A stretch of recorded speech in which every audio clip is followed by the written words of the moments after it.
क्या नाम है आपका, कहाँ से आए? मेरा नाम रामकिशोर फिडोदा है और मैं नागौर से। अच्छा, आपातकाल के अंदर क्या स्थिति थी? आपने तो उसे अपनी आंखों से देखा है, सहन भी किया। हाँ, वो भय का माहौल था, सभी लोग डरे हुए थे और गांव के अंदर पुलिस को देख करके और लोग छिप जाते थे खेतों में।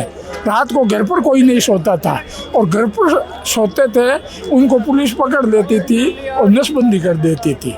तो ये नसबंदी का भय गांव के अंदर व्याप्त था।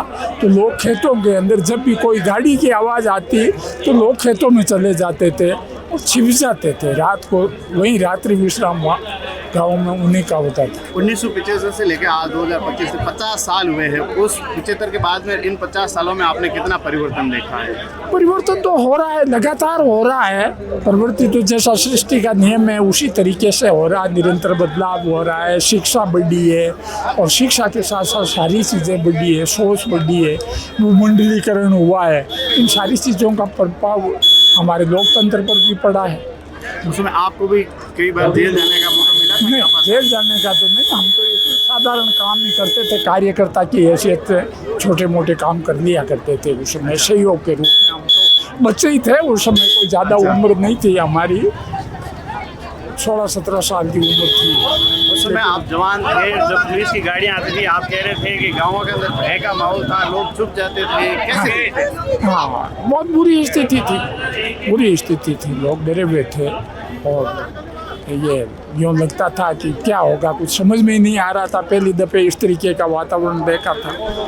सिर्फ और सिर्फ नसबंदी को लेकर ही लोग वो डर के माहौल में थे। मैं तो गांव के अंदर, मैं गांव ग्रामीण क्षेत्र का रहने वाला हूँ, तो गांव के अंदर भय नसबंदी का था। अच्छा। और दूसरी चीजों का तो उन्हें पता नहीं था कि ये क्या होता है। तो उनको इतना ही था कि यार नसबंदी कर देंगे, घर पर सोएंगे। तो कहीं भी कोई गाड़ी आड़ी आती थी तो रात को वहाँ करके और खेतों में नसबंदी की थी उस समय, किसी को उठा के लेके गए? नहीं, जबरदस्ती तो हमारे गांव में तो नहीं की थी, लेकिन लोभ लालच दे करके की थी। अच्छा। मतलब विभिन्न योजनाओं, जितना भी सरकारी अधिकारी थे उनको ये कोटा दे दिया था कि हर अधिकारी को 20, 30, 50 करवानी है। अच्छा। तो वो अपने लाइजन का प्रभाव करता, दबाव बनाता, कोई भी सरकारी काम होता तो वो कहता पहले नसबंदी करवाओ। अच्छा। तो इस तरीके का था, वो खुद की नहीं करवाओ तो किसी और की करवाओ, इस तरीके से चलता था। हमारा परिवार 1977 और 75 के ये मीसाबंदी का समय था। उसमें हमारे परिवार के 2 व्यक्ति, जिसमें एक मेरा 2.5 वर्ष का भाई, जो बीमारी के कारण और कांग्रेस सरकार की दवाई न मिलना, अव्यवस्था और दंडित करने के लिए उसकी मृत्यु हुई।